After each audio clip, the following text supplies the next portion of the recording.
한미 정상회담 준비를 위해 미국을 방문한 정의용 국가안보실장이 환경 영향평가를 좀 더 철저하게 하기 위해서는 사드 배치 완료까지 당초 예상 시간보다 더 오래 걸릴 수 있다, 이렇게 생각한다고 말을 했습니다. 사드 배치 결정 자체, 절차 자체에 문제가 있다고 밝혔던 문재인 대통령의 입장을 명확히 재확인한 셈인데요. 그 내용 직접 들어보시죠. 환경 영향 평가를 정식으로 하게 되면 배치가 좀 지연될 거다라는 의견도 있는데 그건 어떻게 생각하십니까? 그런 의견들이 있습니다. 그래서 환경 영향 평가를 좀 더 철저하게 하기 위해서는 지금 우리가 당초 예상했던 것보다는 더 많은 시간이 걸 수 있는 거 아닌가, 이렇게 생각을 하고 있습니다. 네, 환경 영향 평가를 위해서는 시간이 더 걸릴 수 있다. 물론 청와대 측에서는 사드 배치 자체를 철회하는 것은 아니다라고 분명히 밝혔지만, 저 이야기를 들어보면요, 환경 영향 평가를 위해서는 사드가 배치가 철회가 될 수도 있다, 이런 걸로 들리는데 너무 앞서 나간 생각인가요? 철회까지는 아니고요. 그건 예단할 수 없는 것이고, 네. 환경 영향 평가를 철저히 해야 되기 때문에 시간은 많이 지연될 수 있다, 이런 네. 의미로 해석하면 되겠습니다. 정상 가동은 일단 힘들다고 볼 수 있지 않을까요? 원래 계획은 약식으로 그 환경 영향 평가를 하기 때문에 네. 6월 말이면은 환경 영향 평가 끝나고, 네. 원래 예정됐던 금년 연말까지 사드 나머지 4개 그 발사대가 전부 다 실전 배치될 수 있다라는 그 계획을 가지고 있었는데, 네. 만약에 제대로 지금 현재 정의용 안보실장이 얘기했듯이 철저하게 환경 영향 평가를 한다면, 네. 금년 연말까지는 그 배치가 힘들 거다. 네. 그런 것을 우리가 예측할 수 있겠습니다. 그러니까 다시 말씀드려서 지금 현재 하는 이 환경 영향 평가를 철저하게 한다는 게 이제 전략 또는 일반 환경 영향 평가를 한다는 뜻인데요. 네. 그럴 경우에는 최소 6개월 이상이 걸립니다. 네. 그럼 앞으로 6개월 가까이 6개월 이상 영향 평가를 하고, 네. 그 다음에 이제 가능해진다고 판단이 되면 기지 건설에 들어가는 거거든요. 네. 그렇다고 보면 당초 계획했던 올해 연내 배치는 조금 어렵고 내년으로 넘어가서 기지 공사 및 배치가 이루어질 것으로 예상하고 있습니다. 잠시만요. 지금 말씀하실 때 이 환경 영향 평가가 한 가지가 아니고 지금 몇 가지를 얘기해 주셨어요. 그러니까 지금 청와대, 정부에서 주장하는 거는 전략 환경 영향 평가를 해야 된다라고 이야기를 하는데, 이게 지금 시간이 오래 걸린다는 거죠. 좀 설명을 좀 해 주십시오. 이게 어떻게 다른 건가요? 네, 지금 현재 환경 영향 평가 종류가 3가지가 있는데, 네. 정부에서 얘기하는 것은, 청와대에서 얘기하는 것은 전략 환경 영향 평가이기 때문에, 네. 제일 그 위에 있는 것입니다. 네. 그리고 또 토지 교환 방식으로 했기 때문에 롯데에다가 다른 부지를 주고, 롯데 현재 그 골프장을 갖다가 현재 받은 거 아닙니까? 네. 토지 교환 방식이기 때문에 당연히 전략 영향 평가를 해야 된다는 입장인 것 같고, 네. 근데 국방부는 제일 밑에 네. 부지가 33만 제곱미터 이하이기 때문에, 네. 이거는 군사실에 들어가는 그 면적만 네. 간단하게 약식으로 네. 환경 영향 평가를 하면 된다, 이런 입장인 것 같습니다. 네. 잠시만요. 그럼 방금 국방부가 그러니까 이 33만 제곱미터 미만의 부지 위에 사드 1개 포대가 설치가 됐기 때문에 소규모 환경 영향 평가만 하면 된다, 이게 지금 국방부의 주장이지 않습니까? 네, 그렇죠. 그러니까 6월 말이면 다 끝낼 수 있다, 이런 입장입니다. 아하, 그렇군요. 그런데 이제 그렇게 연기가 되면 네. 사실상 지금 모 부대에 들여온 4개의 그 사드 기자재 자체가 무용지물이 될 수밖에 없기 때문에, 그거를 그러면 어쨌든 녹이 슬지 않고 제대로 이게 가동될 수 있도록 여러 가지 조치를 취해야 되지 않겠습니까? 네. 그런 부분에 있어서 무용지물이 될 수밖에 없고 추가적인 비용이 든다는 부분을 지금 미국 쪽에서는 제기하고 있는 것으로 알려지고 있습니다. 아하, 조금 전에 김정모원 교수께서 설명을 해주신, 그러니까 33만 제곱미터 이상일 경우에는 전략 환경 영향 평가를 해야 되는데, 국방부에서는 이렇게 얘기했군요. 사드 부지 면적은 32만 제곱미터다. 그러니까 33만에 미치지 못하는 데다가 사업 면적, 즉 사드 미사일 포대가 설치가 된 면적은 10만 제곱미터 이하다. 그러니까 가장 빨리 끝낼 수 있는 소규모 영향 평가를 해야 된다라고 주장하는 거군요. 아니, 그러면 사드 미사일 그 기지 배치가 10만 제곱미터인데 왜 이렇게 넓은 땅을 확보를 한 겁니까? 아마 진입도 하고, 네. 그다음에 숙소하고 이런 것들이 다 들어가기 때문에, 아하. 32만 제곱미터로 이렇게 설정한 것 같습니다. 그렇군요. 또 이게 군사 시절이기 때문에 좀 어떤 이격거리가 필요를 해서 충분한 땅을 확보했다고 볼 수도 있고. 아마도 이제 정식으로 배치가 되면은, 네. 한국군도 그 미군을 방어하기 위해서 이렇게 네. 일대에다 배치되기 때문에, 네. 전반적으로 면적 자체가 이렇게 한 10만 평 가까이 된다고 봐야 되겠습니다. 자, 그러면 지금 중요한 거는요. 이 청와대 입장에서 볼 때는 환경 영향 평가 등 절차에 문제가 있다라고 여러 번 입장을 밝혔지 않습니까? 그렇다면 국방부가 주장하는 이 환경 영향 평가, 즉 소규모 약식 환경 영향 평가에는 문제가 있다. 이렇게 보는 입장인 거군요. 네, 그렇습니다. 근데 국방부 입장하고 네. 청와대 입장하고 다르지만 현재 이런 얘기들이 아마 제가 확인 안 해봤습니다만 분명히 어디 소파 규정이 어디 있을 겁니다. 네. 규정대로 아마 얘기를 한 것 같은데 그거를 현재 그 카테고리를 바꿔가지고 네. 전략 환경 영향 평가로 이제 주장을 해서 그쪽으로 이제 가려고 해서 네. 청와대가 주장을 하는 것 같습니다. 잠시만요. 그럼 또 이 사드 일개 포대는 사실 미군이 설치를 하고 비용도 지금 미군이 되고 있지 않습니까? 그리고 미군을 위해서 운용이 된다라는 게 지금 외부적인 명목인데 이렇게 되면 우리 정부에서 이렇게 환경 영향 평가를 가지고 이의를 제기해서 절차상의 문제를 삼을 수는 있나요? 미국이 이걸 받아들일까요? 이게 이제 그 미군만을 위한 게 아니라 한반도 안보 정세상 필요한 시스템이라고 보기 때문에 그쪽에서도 사드 배치의 정당성을 이야기할 때 미군뿐만 아니라 이건 한미일 모두를 방어하는 애국적인 시스템이라고 얘기를 하고 있습니다. 네. 그리고 이제 그 수혜 효과를 보고 또 어떻게 보면 부지 제공과 여러 가지 기자재 등을 제공하는 게 한국이기 때문에 제가 그러니까 며칠 전에 만났던 미군 쪽이나 미국 쪽 사람들 이야기는 국내에서 이런 문제들이 제기되는 것을 공식적으로 우리가 뭐라고 할 수는 없다. 네. 이 제기를 할 수가 없다. 국내 정치적인 문제라고 대통령까지 나서서 이야기하고 있는데 다만 이제 제가 앞서 짚어드렸듯이 이것이 6개월 또는 1년 정도까지 연장이 될 경우에 연기가 될 경우에 기자재 그 부분, 이미 들여온 부분들, 어디인지 지금 특정해서 얘기는 하고 있지 않지만 그 4개의 기기들에 대한 운영 비용, 추가적인 비용 문제나 아니면 이것이 무용지물이 될 수 있지 않을까라는 우려를, 의구심을 그쪽에서 충분히 제기할 수 있을 거라 생각되어집니다. 지금 그 미국이 운용하는 장비인데 네. 한국의 어떤 환경 영향 평가 필요한 것인가 물으셨는데 네.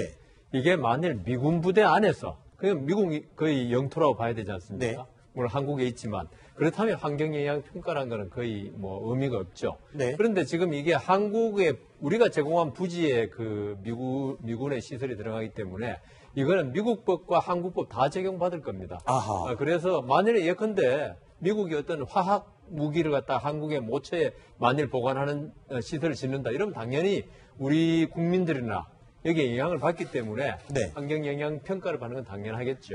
자, 그런데요. 지금 이런 논의가 나오고 있는 상황에서 미국의 이 상원 원내총무죠. 딕 더빈 의원이, 민주당 의원이 한국을 방문해서 문재인 대통령을 만난 자리에서 이런 얘기가 나왔다. 한국이 원치 않으면 사드 빼겠다. 이런 언급을 했다고 그래서 지금 어제 오늘 난리가 났습니다. 시끄럽습니다. 어떻게 된 겁니까? 뭐라고 얘기를 했는지 그 문장을 하나씩 좀 짚으면서 김정한 차장이 설명을 해 주시죠. 네, 이제 그 면담 직후에 네. 언론과의 인터뷰에서 이렇게 얘기를 했습니다. I basically said to him two things. 그러니까 said to him이라는 거는 문재인 대통령을 이야기하는 것이겠죠. 두 가지를 이야기했는데 we face tough budget times in Washington. 굉장히 여러 면에서 예산과 관련한 힘든 시간을 맞고 있다. We're cutting a lot of programs. 여러 가지로 지금 예산 감축을 이뤄내고 있기 때문에, 예산을 깎고 있기 때문에, 글쎄, 사드 문제도 여기에 어떻게 보면 저촉이 된다는 얘기를 하는 거죠. And if South Korea does not want that missile system, it is US 923 million that we can spend somewhere else. 그러니까 한국이 원하지 않으면 그 돈 9억 2,300만 달러 약 1조 356억 원을 다른 곳에 사용할 수도 있다고 I said to him, 프레지던트 문한테 얘기했다는 거고요. 다만 이것이 이제 여러 가지로 그 이후에 논란을 야기했던 것은 청와대에서는 그거와 같은 부분을 이야기하지 않고 어떤 오해 같은 것을 이미 다 해소했다. 이 면담 자체가 양측의 어떤 입장을 재확인하고 전혀 오해가 없으면 확인했다라는 식으로 설명을 했지만 더빈 총무 같은 경우에는 상당히 불쾌한 기조를 여과 없이 전달했다는 부분에서 이게 또 논란이 되고 있었던 것이죠. 네. 그리고 두 번째 또 얘기를 했죠? 그렇죠. 그리고 이제 내가 한국에 산다면 이 얘기했습니다. 더빈 원내총무 본인의 두 형이 한국전 참전 용사이기 때문에 상당히 한국 정세에 각별하게 관심을 가질 수밖에 없는데 한국에 산다면 북한이 전쟁을 시작할 때 한국에 부을 수백 발의 탄도 미사일을 방어해주는 이 사드 시스템 나라면 가능한 많이 원할 것이다. 그런데 I don't understand why that feeling does not dominate this conversation. 그러니까 왜 한국에서는 이런 정서를 이해하지 않고 이 정서가 대화를 주도하지 않는지 이해할 수 없다. 굉장히 불쾌감을 표기한 거고요. I think national security and defense should talk should dominating that conversation. 국가 안보와 방어가 대화를 주도해야만 한다고 생각한다 해서 사실 뭐 외교관이 아니기 때문에 어떻게 보면 여과 없이 얘기했을 수도 있는데 더빈 원내총무의 말을 한 번 더 이렇게 걸러서 이야기를 드린다면 상당히 불쾌하다. 그리고 이거는 사드 한반도 정세 안정을 위해서 우리가 우리 돈 들여서 들여오는 건데 왜 한국에서는 전혀 다른 이야기를 하고 있느냐. 네. 이런 불쾌감을 나타낸 거라고도 볼 수 있겠죠. 그런데 지금 딕더빈 상원 의원이라고 해도 네. 아니 이 사람이 어떤 사람이길래 이런 말을 할 수 있는 건가요? 이게 미국의 입장을 대변할 수도 있는 건가요? 제가 볼 때 딕 더빈이 지금 민주당 상원 원내총무입니다. 네. 소수당이죠. 네. 상원에서 그 마이너리티인데. 쉽게 말하면 야당이잖아요. 야당 미국에서. 예. 원내총무죠. 근데 이제 군사위원장인가요? 네. 그 예산을 다루는 네네. 그 하는 위원장인데 제가 볼 때 지금 아까 딕 더빈 위원장이 지금 워싱턴 내에서 예산 문제로 지금 큰 어려움이 있다고 말씀했지 않습니까? 네. 사실은 그래서 저는 저게 민주당의 입장이다 이렇게 말씀드리고 싶은 게 아하. 왜냐하면 이번에 그 도널드 트럼프 대통령이 내년 예산을 반영하면서 네. 환경이라든가 이런 예산을 대폭 깎고 그 대신 국방 예산을 대폭 늘리겠다고 했습니다. 네. 그렇다면 국방 예산을 늘리기 때문에 별 문제가 없는데 오히려 지금 민주당은 트럼프 대통령에 대한 심각한 반감을 드러내면서 아하. 트럼프 대통령의 국방 예산 늘린 걸 우리는 반대하고 있다. 네. 그러니까 그 딕 더빈 민주당 원내총무 입장에서는 트럼프에 대한 반대 입장이 그대로 드러난 거죠. 그래서 제 생각에는 이게 미국 정부의 입장이라기보다는 딕 더빈 민주당 원내총무의 입장이다. 그렇게 해석해야 될 것 같습니다. 그렇군요. 그러니까 미국 국방 예산을 관리하는 의원으로서의 입장이 많이 포함된 네, 그런 그렇습니다. 말일 수도 있다라는데 예. 한편으로는 이제 최근에 대북 강경파들이 이제 속속 한국을 방한하고 있는데요. 딕 더빈과의 면담 직전, 그러니까 바로 전날에는 미하원 군사위원장이 또 청와대를 예방했습니다. 네. 본인 자체는 대통령과 원래 면담이 약속이 돼 있다고 생각을 했었는데 만나지 못했다고 얘기를 하고 있거든요. 그 의원은 그러면 미국에서는 공화당 의원이에요. 공화당 출신이죠. 그러니까 어떻게 보면 이 엄중한 상황에서는 공화당의 4선 의원이고 하원 군사위원장이니까 어떻게 보면 그 군사 정책의 수립에 있어서 핵심적 역할을 하는 인물이기 때문에 예방을 했으면 당연히 대통령과 만났을 것이라고 생각했는데 오히려 민주당 인사를 만나서 조금 어떻게 보면 편향적인 만남이 아니었냐라는 지적을 하나 할 수 있을 것 같고요. 이제 여기서 이제 방금 말씀해 주신 부분도 상당히 중요한 포인트이긴 하지만 그럼에도 불구하고 더빈 원내총무 자체가 우리 같으면, 나 같으면 더 많은 사드 시스템을 원했을 것 같은데 왜 이 부분에 있어서 자꾸 지연이 되는지 모르겠다라고 하는 부분도 예의주시해야 될 부분이라고 생각이 되어집니다. 네.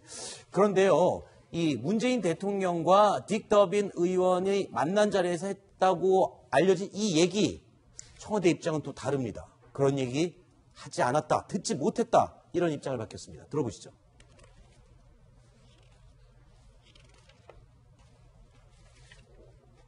저도 그 면담에 배석을 했는데요.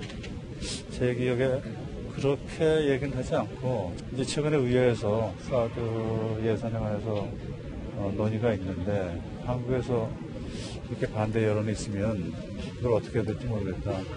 여기에 대해서 대통령님 생각은 어떠냐 이렇게 물어봤던 걸로 저는 기억을 하고 있어요. 그래서 이 대통령께서 아주 소상하게 답변해 주셨습니다. 또 사드를 배치하는 것과 관련해서 주변의 그 환경 영향 평가를 좀 더 철저히 해야 된다는 그 우리 국민들의 요구가 매우 강하다 이렇게 말씀을 그랬더니 그 더빈 의원이 자기도 환경 영향 평가는 아주 합리적으로 그리고 그 법적 절차를 따라서 다뤄져야 된다 하는데 같은 생각입니다. 또 한국민들이 선출한 국회를 통해서 결정을 하면 그 결정은 존중하겠습니다. 이렇게 얘기도 했습니다. 연단 분위기는 아주 좋았어요.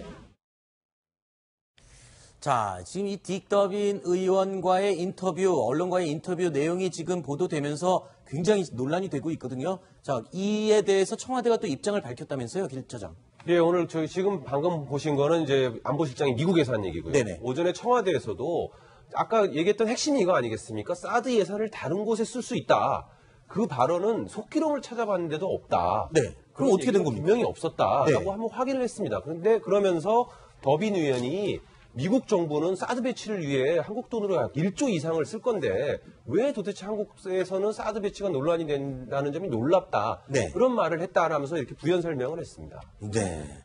일단 뭐 진실게임 공방으로 가는 것 같습니다. 미국의 의원이 이렇게 말했다라고 인터뷰를 했는데 청와대에서는 그런 언급은 없었다. 하지만 비슷한 이런 내용은 포함이 돼 있었다. 근데 아마 저기 회의록, 속기록이 있다고 하지 네. 않습니까? 역사의 자료기 때문에요. 그건 다 꼼꼼하게 적습니다. 아, 청와대의 기록이 더 정확하게 속기록이 있군요. 없다는 얘기는 많이 받아들여야 될 것 같고요. 아마 네. 그 의사를 전달하는 사람의 뉘앙스를 아하. 해석하는 데 있어서 각자 조금 다르게 이해하고 있는 것 아닌가 싶습니다. 네. 제 동영이 참석하는 어떤 회의나 이게 면담에는 반드시 연설기록비서관에 누가 참석을 해서 네. 녹음을 하거나 아니면 전부 다 그걸 그 노트에 칩니다. 네. 그래서 속기록이 만들어지기 때문에 속기록이 없으면 그건 없는 겁니다. 네. 아마도 더빈 의원이 자기가 했던 말을 조금 더 붙여가지고 말하다 보니까 네. 그런 그 혼선이 있었던 것 같습니다. 자, 그런데요. 이 사드 보고 누락 논란이 있기 전에 한 열흘 전이었습니다. 문정인 통일 외교 안보 특보가 한 언론과 인터뷰를 했습니다. 근데 그 내용을 다시 열어보니까요. 아, 이 보고 누락 논란이 시작되기 전부터 이미 이 흐름은 예정돼 있었다라고 생각을 할 수 있을 정도의 내용입니다. 네, 이 이야기가 이제 뒤돌아보니까 정말 예시력을 갖고 있었나, 예지력을 갖고 있었나 할 만큼 굉장히 그렇죠. 맞아 떨어지는 부분이죠. 사드 배치 전에 환경 영향 평가도 거치지 않았다. 이게 5월 22일에 이미 미리 그렇습니다. 했던 인터뷰죠. 그렇습니다. 그리고 국방부를 통해서 미국 쪽에 잠정적으로 중단 요구를 할 수밖에 없다. 같은 인터뷰에서 한 얘기죠.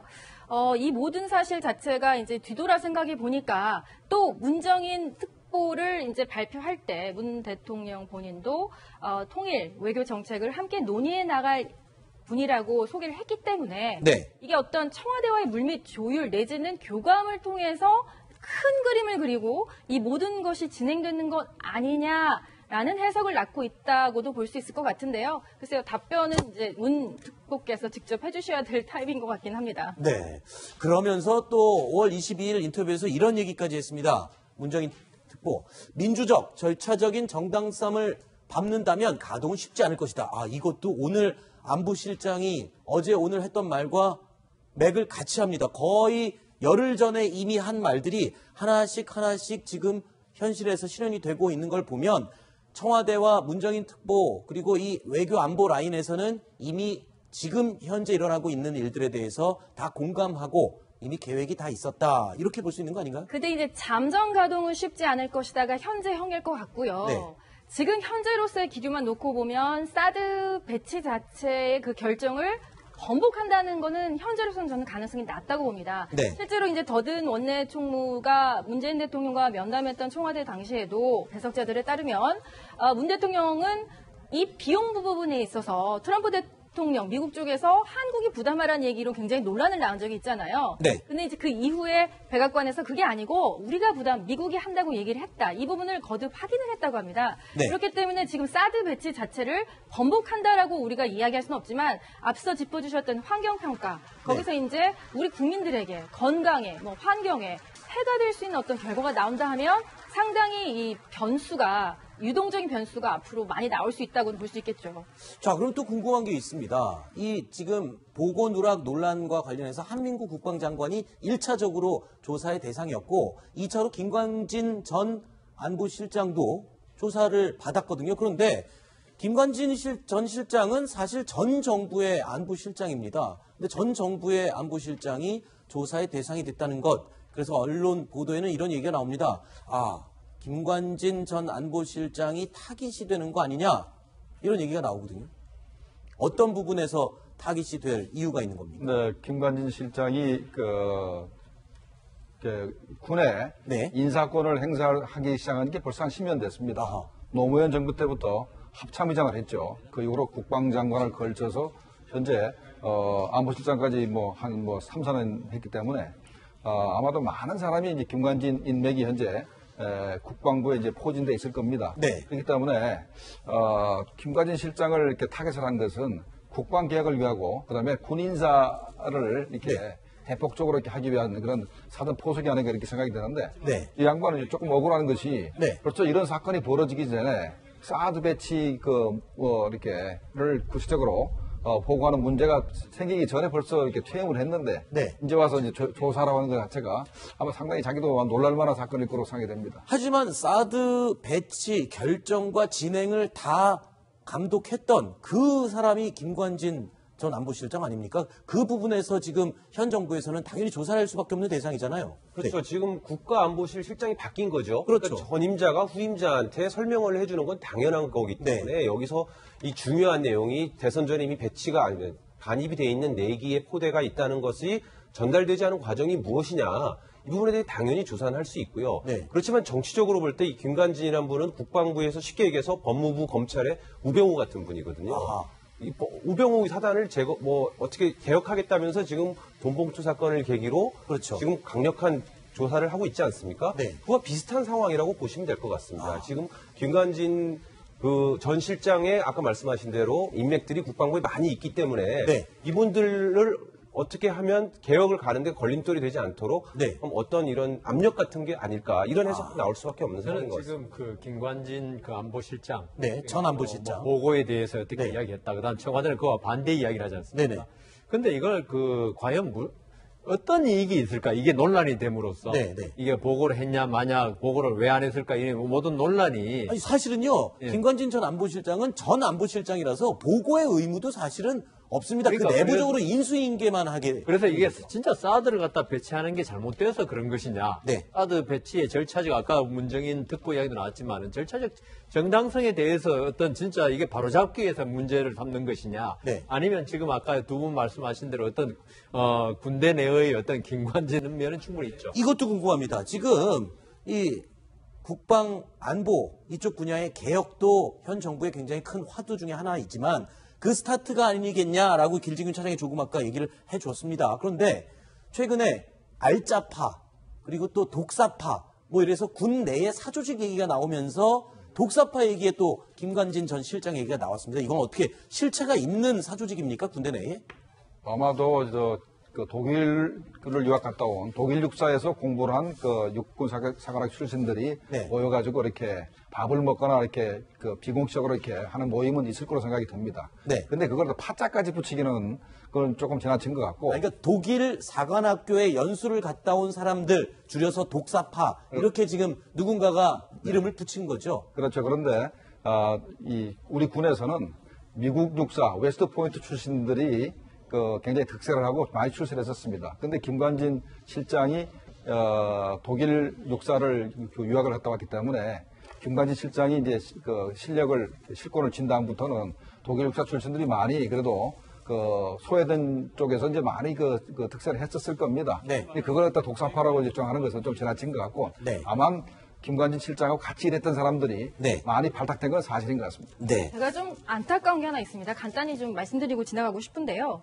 그러니까 미국 정보 쪽에서 일하는 사람한테 옛날에 이런 얘기를 들은 적이 있어요. 국정원 물론 열심히 일하시는 분도 많이 계시지만 국정원과의 어떤 협력 관계에 있어서 굉장히 정치적인 영향을 많이 받기 때문에 네. 정보 공유를 할 때 상당히 망설여지는 부분이 많다. 그러니까 네. 정치적 기관이라는 그런 생각을 가질 수밖에 없는 여러 가지 정황을 많이 봐봤다고 얘기를 하더라고요. 같은 맥락에서 볼 때 사실 환경평가에 대해서 우리가 지금 여러 단계를 설명해드리고 있잖아요. 네. 사드 배치 직전에 결정 직전에 이런 논의는 다 끝났어야 되는 겁니다. 네. 그리고 솔직히 이런 부분이 어떻게 보면 정치적인 이슈로 점화되는 이 과정에 과연 이 어떤 안보 협약을 같이 하고 있는 미국 쪽에서 볼 때는 굉장히 아마추어적인 면으로 보이지 않을까. 과연 그러면 한미 군사, 한미 정보 협력 부분에 있어서 과연 우리가 얼마만큼의 신뢰도를 회복할 수 있을지 그런 네. 부분도 참 우려스럽습니다. 알겠습니다. 다시 또 한민관 그 전 실장, 그러니까 김관진. 네, 죄송합니다. 김관진 전 실장의 얘기로 좀 돌아가서요. 자, 이 FX 사업, 그러니까 F-35A 도입 과정에서 이 사업을 주도했고 결정을 했던 사람이다. 그래서 타깃이 될 수 있지 않느냐. 또 이 얘기가 나오고 있거든요. 어떤 사업이었고 어떻게 관여를 한 겁니까? 김관진 그- 전 실장이요. 김관진 전 실장이 당시에 방위사업 추진위원회 위원장이었습니다. 네. 그래서 우리가 F-15SE를 도입할 거냐 아니면 로키드 마틴사의 F-35A를 도입할 거냐 하는 것이 논쟁이 있었는데 그 당시에 F-35A를 선정한 것은 F-15SE는 스텔스 기능이 전혀 없습니다. 네. 근데 현재 중국이라든가 일본, 러시아가 전부 다 스텔스 기를 현재 가지고 있고 앞으로 일본 같은 경우 곧 이제 보유할 직전에 있었기 때문에 우리도 F-35A로 해야 된다라고 이제 선정을 했습니다. 여기까지 사실은 별 오해 소지가 없는데 문제는 F-35A를 우리가 도입을 하게 되면 로키드 마틴에서 우리한테 우리가 국산 전투기 네. 사업에 있어서 기술을 4가지를 주기로 했는데 그 4가지 기술을 주지도 않았고 그다음에 통신 위성 정보를 이제 한개 위성에 주는 것을 제공하기로 했는데 그것도 안 줬다. 그래서 그 부분을 조사하겠다는 것이 아마 핵심 포인트인 것 같습니다. 네. 이 김관진 당시 방사위 위원장이요. 이 차세대 전투기 사업에는 정무적인 판단을 할 수밖에 없었다라는 입장을 밝힌 바가 있습니다. 그때 당시의 이야기를 들어보시죠. 2013년 9월 24일 문제 방위사업 추진위원회가 열려가지고 F-15SE로 결정하자라고 하는 단일안이 올라왔는데 이것이 부결됩니다. 이때 방위사업 추진위원회 9월 24일차 회의, 그 회의록을 한번 보셨습니까? 예, 제가 대략적으로 살펴봤습니다. 김관진 당시 방추위원장이 이 사안은 정무적 판단으로 결정해야 될 사안이다 라고 얘기하면서 F-15SE로 부결해야 된다 이렇게 얘기를 합니다. 그렇게 해서 결정이 돼요. 아시죠? 거기에 정무적 판단이라고 하는 말이 나옵니까 안 나옵니까?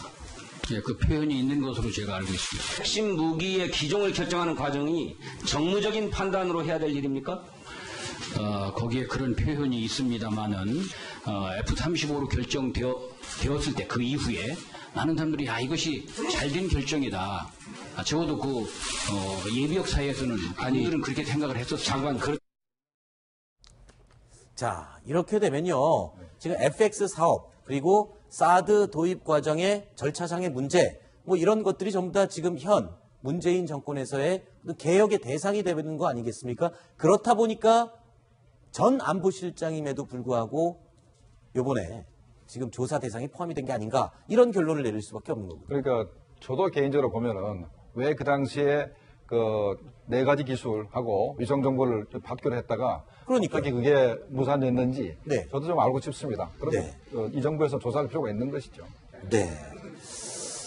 자, 그리고요, 국방부가요, 정의용 국가안보실장에게 제출한 최종 보고서 문구가 보도가 됐습니다. 어떤 내용으로 지금 확인이 되고 있죠? 네, 지금 말씀하신 4기의 사드 포대가 보고서에 들어 있었느냐 없었느냐 이거 그렇죠. 싸웠던 거 아니겠습니까? 근데 그 보고서를 보니까 3월 6일부터 4월 23일까지 사드 체계를 전개한다. 네. 이런 표현만 있고 뭐 몇 개의 포대가 어디 있다라든지 이런 좀 구체적인 디테일이 전혀 없었기 때문에 네. 이것만 가지고 어디에 한국에 이미 4개의 포대가 들어와 있다는 것을 알 수 있었겠느냐라는 취지로 이제 청와대에서 저 내용을 공개한 겁니다. 네. 자, 그러니까 지금 보면요, 이 문장을 보면 그러니까 두루뭉실한 표현이었다라고 했던 문장이 바로 이 문장인 것 같습니다. 맞죠? 자, 여기서 보면 4기의 이 발사대가 추가로 도입됐다. 이런 얘기를 볼 수가 없는 거잖아요, 사실.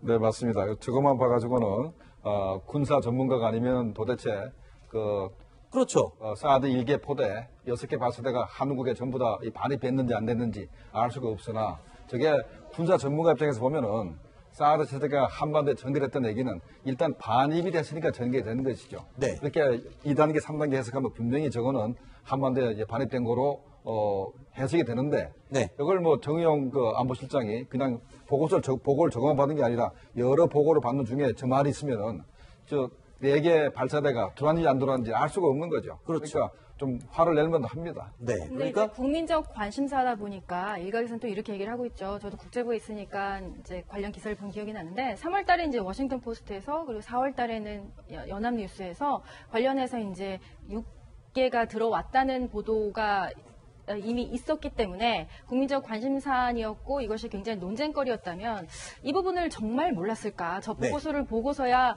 뒤늦게 깨달았을까? 이런 부분은 조금 한번 생각이 봄직합니다. 네. 그리고 정의용 안보실장이요. 미국 공항에서도 지금 당시에 오찬 자리에서 나눴다는 한민구 국방장관과 나눴다는 그 대화에 대한 질문을 받고 이렇게 입장을 밝혔습니다. 뭐라고 얘기를 했는지 들어보시죠.